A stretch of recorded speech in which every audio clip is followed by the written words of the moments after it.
ضرورت اس عمل کی ہے، کیونکہ یہ جوش، یہ غصہ، یہ ناراضگی ہماری بالکل جائز ہے۔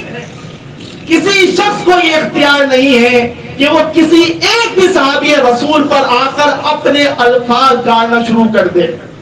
طنز و طعنہ شروع کر دے، کون حق پر ہے، کون نا حق پر ہے، کون باطل پہ تھا، کس کی کیا خواہش تھی، تمہیں کیا معلوم۔ جب کربلا کا واقعہ آتا ہے، جب عثمان بن عفان کی شہادت کا واقعہ آتا ہے، تو الفاظ ہوتے ہیں کیا سی سی ٹی وی فوٹیج لگائی ہوئی تھی کہ کس نے قتل کیا ہے؟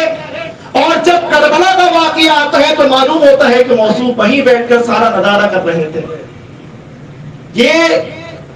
ان کی بات کر رہا ہوں میں کہ جو اہل سنت کا لبادہ اوڑھ کر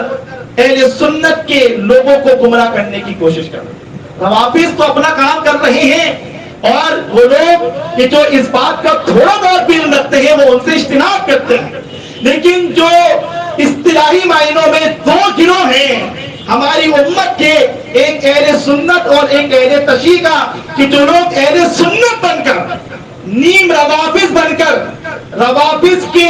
اصول، ان کے قواعد، ان کے قوانین کو بیان کرنے کی کوشش کرتے ہیں،